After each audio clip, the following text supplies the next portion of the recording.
Welcome back for Grindelwald vs. Voldemort, Part 3.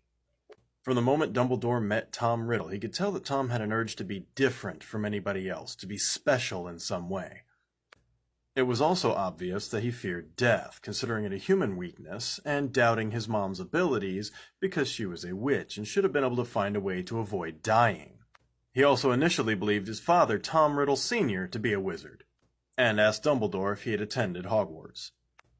And while Tom's abuse of wizarding powers alarmed Albus, he still allowed him to attend Hogwarts, deciding to keep an eye on him because he was alone and friendless, but also because of the concerns that were raised. But we all know how that ended up. Tom had showed Dumbledore his true character, and never bothered to try to win him over like he did his other instructors. He actually came to fear and despise Dumbledore over it, gathering to himself instead a gang of Slytherin thugs, most of whom would become the first Death Eaters.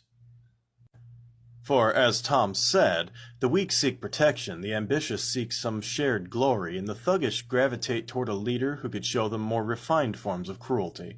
And though he made a public show of these people being his friends, he never cared for them, seeing them as little more than servants.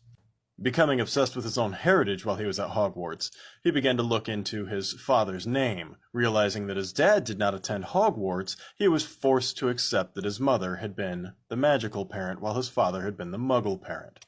However, this did lead him to the discovery that he is a direct descendant of Salazar Slytherin, and the opening of the Chamber of Secrets, which led to the death of Myrtle Warren, Moaning Myrtle, and the expulsion of Hagrid, whose acromantula Aragog was blamed for her death.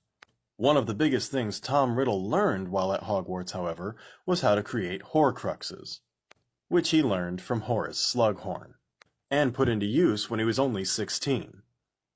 The memory of which is something Slughorn sorely wishes he could forget, for he knows that his information is what led to the creation of Voldemort as we know him today. For though the creation of a Horcrux is never described as difficult, it does grant a bit of power.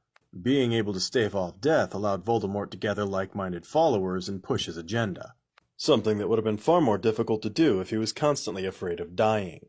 And this is where we get into the different types of power discussed in the book. I want to target 3 of them specifically: magic power, political power, and the one that the book just continuously calls powers.